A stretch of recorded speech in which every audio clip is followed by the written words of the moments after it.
Joshua chapter 23. A long time afterward, when the Lord had given rest to Israel from all their enemies all around, and Joshua was old and well advanced in years, Joshua summoned all Israel, their elders and heads, their judges and officers, and said to them, I am now old and well advanced in years, and you have seen all that the Lord your God has done to all these nations for your sake. For it is the Lord your God who has fought for you. I have allotted to you as an inheritance for your tribes those nations that remain, along with all the nations that I have already cut off, from the Jordan to the great sea in the west. The Lord your God will push them back before you, and drive them out of your sight, and you shall possess their land, as the Lord your God promised you. Therefore, be very steadfast to observe and do all that is written in the book of the law of Moses, turning aside from it neither to the right nor to the left, so that you may not be mixed with these nations left here among you, or make mention of the names of their gods, or swear by them, or serve them, or bow yourselves down to them, but hold fast to the Lord your God, as you have done to this day. For the Lord has driven out before you great and strong nations, and as for you, no one has been able to withstand you to this day. One of you puts to flight 1,000, since it is the Lord your God who fights for you, as he promised you. Be very careful, therefore, to love the Lord your God. For if you turn back and join the survivors of these nations left here among you, and intermarry with them, so that you marry their women and they yours, know assuredly that the Lord your God will not continue to drive out these nations before you, but they shall be a snare and a trap for you, a scourge on your sides, and thorns in your eyes, until you perish from this good land that the Lord your God has given you. And now I am about to go the way of all the earth, and you know in your hearts and souls, all of you, that not one thing has failed of all the good things that the Lord your God promised concerning you. All have come to pass for you. Not one of them has failed. But just as all the good things that the Lord your God promised concerning you have been fulfilled for you, so the Lord will bring upon you all the bad things, until he has destroyed you from this good land that the Lord your God has given you. If you transgress the covenant of the Lord your God, which he enjoined on you, and go and serve other gods and bow down to them, then the anger of the Lord will be kindled against you, and you shall perish quickly from the good land that he has given to you. Joshua chapter 24. Then Joshua gathered all the tribes of Israel to Shechem, and summoned the elders, the heads, the judges, and the officers of Israel, and they presented themselves before God. And Joshua said to all the people, Thus says the Lord, the God of Israel, long ago your ancestors, Terah and his sons Abraham and Nahor, lived beyond the Euphrates and served other gods. Then I took your father Abraham from beyond the river and led him through all the land of Canaan and made his offspring many. I gave him Isaac, and to Isaac I gave Jacob and Esau. I gave Esau the hill country of Seir to possess, but Jacob and his children went down to Egypt. Then I sent Moses and Aaron, and I plagued Egypt with what I did in its midst. And afterwards I brought you out. When I brought your ancestors out of Egypt, you came to the sea, and the Egyptians pursued your ancestors with chariots and horsemen to the Red Sea. When they cried out to the Lord, he put darkness between you and the Egyptians, and made the sea come upon them and cover them, and your eyes saw what I did to Egypt.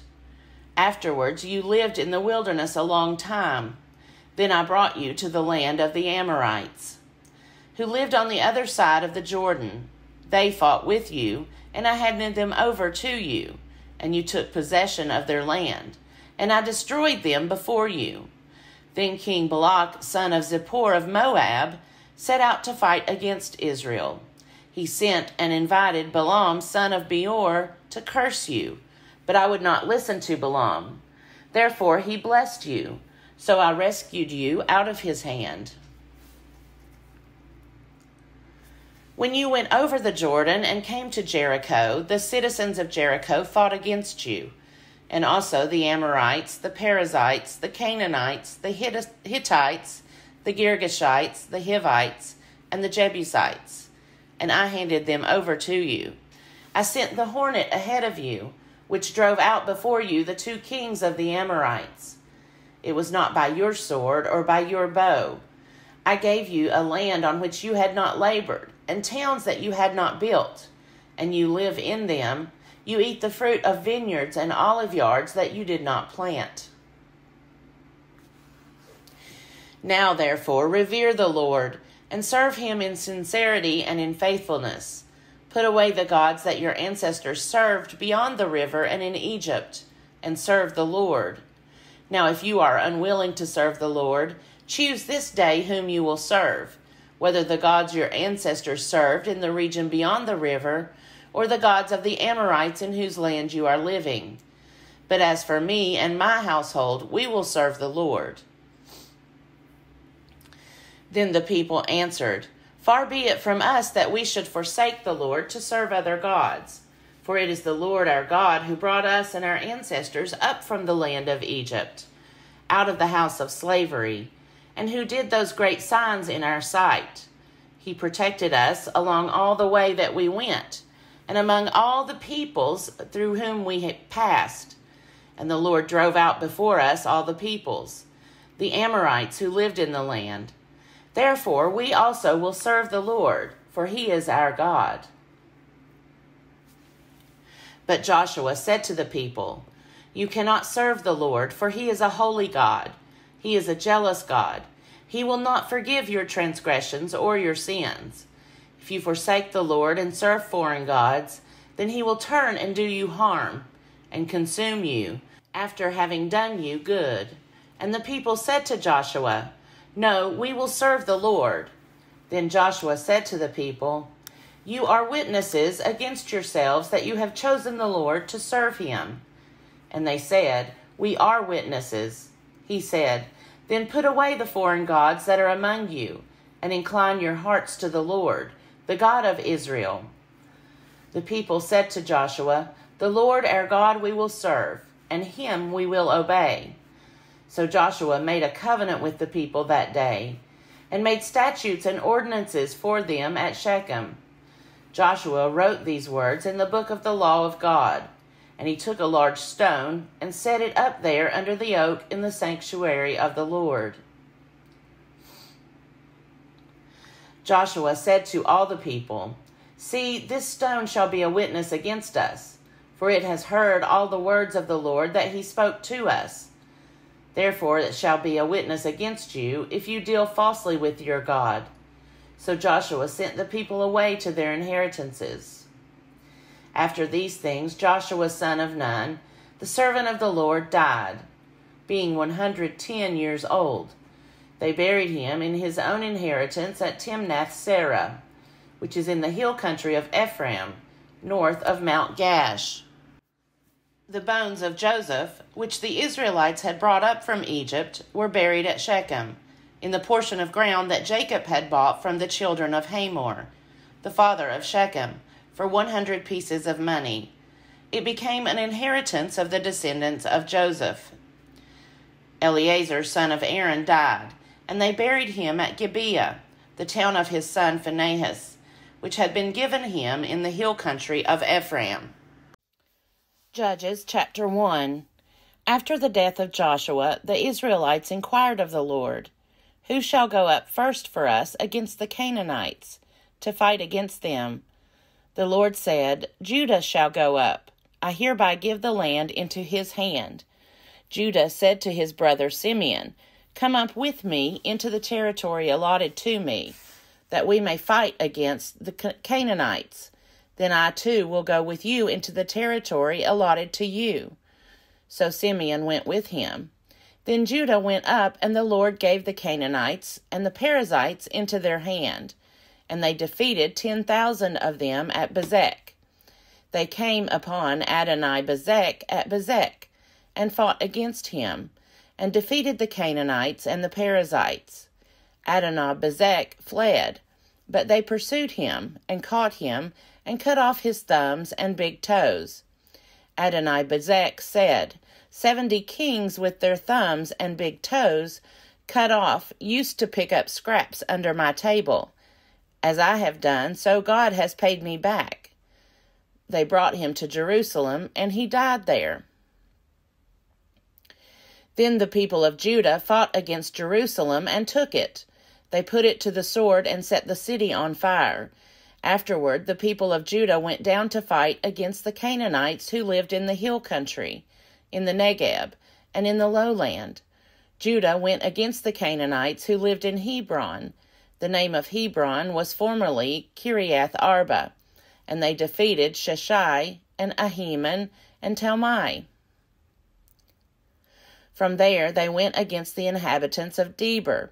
The name Debir was formerly Kiriath Sepher. Then Caleb said, whoever attacks Kiriath Sepher and takes it, I will give him my daughter Achsah as wife. And Othniel, son of Kenaz, Caleb's younger brother, took it, and he gave him his daughter Achsah as wife. When she came to him, she urged him to ask her father for a field. As she dismounted from her donkey, Caleb said to her, What do you wish? She said to him, Give me a present, since you have set me in the land of the Negeb. Give me also Gulath-Maim. So Caleb gave her Upper Gulath and Lower Gulath. The descendants of Hobab the Kenite, Moses' father-in-law, went up with the people of Judah from the city of palms into the wilderness of Judah, which lies in the Negeb near Arad. Then they went and settled with the Amalekites. Judah went with his brother Simeon, and they defeated the Canaanites, who inhabited Zephath, and devoted it to destruction. So the city was called Hormah. Judah took Gaza with its territory, Ashkelon with its territory, and Ekron with its territory. The Lord was with Judah, and he took possession of the hill country, but could not drive out the inhabitants of the plain, because they had chariots of iron. Hebron was given to Caleb, as Moses had said, and he drove out from it the 3 sons of Anak. But the Benjaminites did not drive out the Jebusites who lived in Jerusalem. So the Jebusites have lived in Jerusalem among the Benjaminites to this day. The house of Joseph also went up against Bethel, and the Lord was with them. The house of Joseph sent out spies to Bethel. The name of the city was formerly Luz. When the spies saw a man coming out of the city, they said to him, Show us the way into the city, and we will deal kindly with you. So he showed them the way into the city, and they put the city to the sword, but they let the man and all his family go.